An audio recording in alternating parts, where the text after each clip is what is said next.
जय श्री राधे, जय श्री कृष्ण। आप सभी को वरुथिनी एकादशी की बहुत बहुत शुभकामना, बहुत बहुत बधाई। वैशाख कृष्ण पक्ष की एकादशी का नाम ही वरुथिनी एकादशी है। वरुथिनी शब्द का अर्थ होता है सुरक्षित करना। हाँ, अपने आप को, अपने परिवार को, अपने कुटुंब को, अपने धन को, सबको सुरक्षित करने का संकल्प लेकर के जो भी भक्त इस एकादशी का व्रत करते हैं, भगवान श्री हरि उनकी रक्षा करते हैं। और रक्षा करने में भगवान श्री हरि से बेहतर बढ़ करके कोई दूसरे देवता नहीं हो सकते हैं, क्योंकि उनका काम ही पालन करना है। हाँ, सृष्टि का निर्माण जहाँ ब्रह्मा जी करते हैं, वहीं सृष्टि को सुरक्षित करने का, पालन करने का कार्य तो भगवान श्री हरि ही करते हैं।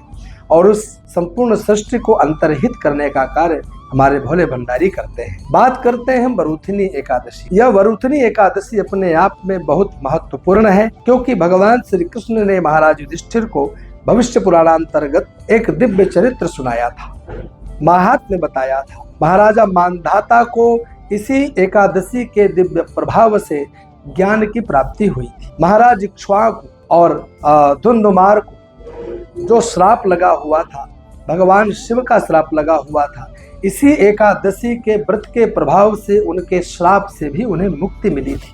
यह इतनी श्रेष्ठतम एकादशी मानी जाती है। वैसे तो हर एकादशी अपने आप में श्रेष्ठ ही होती है। कोई एकादशी किसी से कम, किसी से अधिक पुण्यों को देने वाली नहीं होती है, परंतु हर एकादशी अपने आप में कुछ अर्थ प्रकट करती है।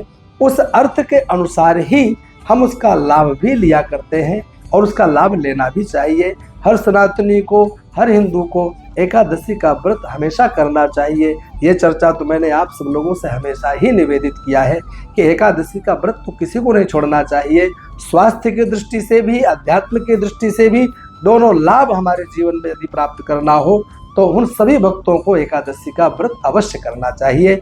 आइए अब जान लेते हैं कि ये इस बार वैशाख कृष्ण यह वरुथिनी एकादशी कौन सी दिन, कौन सी तारीख को आ रही। 23 अप्रैल बुधवार दशमी शाम को 4:42 पर समाप्त होगी। उसके पश्चात एकादशी लग जाएगी। 24 अप्रैल गुरुवार को एकादशी 2:31 तक चलेगी। इसलिए 24 अप्रैल गुरुवार को प्रातः सूर्योदय वेला में प्राप्त होने के कारण हम लोगों को 24 अप्रैल को ही वरुथिनी एकादशी का व्रत रखना है। अब इस एकादशी के व्रत का जो पारण है वह 25 अप्रैल शुक्रवार को प्रातः काल करना है। इस दिन द्वादशी दोपहर में 11:45 तक रहेगी।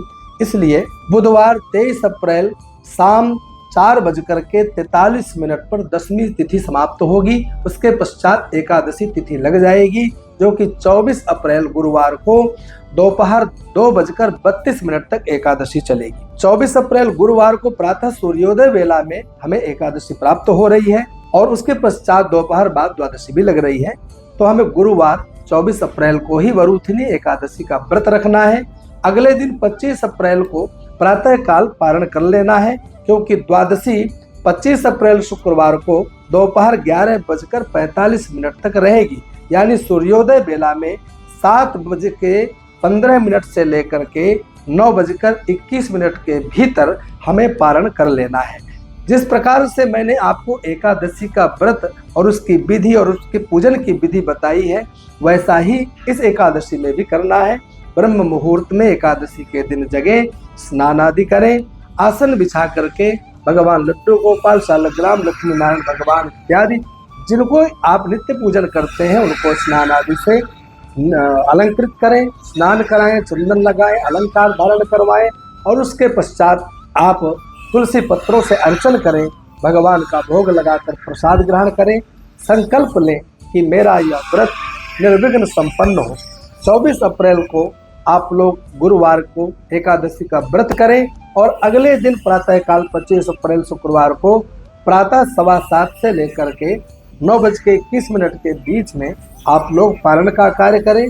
पारण के कार्य में भी स्नान आदि से निवृत्त होकर के उसी भांति आप अपने भगवान का, लक्ष्मी नारायण भगवान का, शालग्राम भगवान का, लड्डू गोपाल का विधिवत पूजन तुलसी पत्रों से अर्चन करते हुए कुछ नामों से ओम नमो भगवते वासुदेवाय इत्यादि मंत्रों से आहुति दें अथवा अपने गुरु मंत्रों से आहुति दें।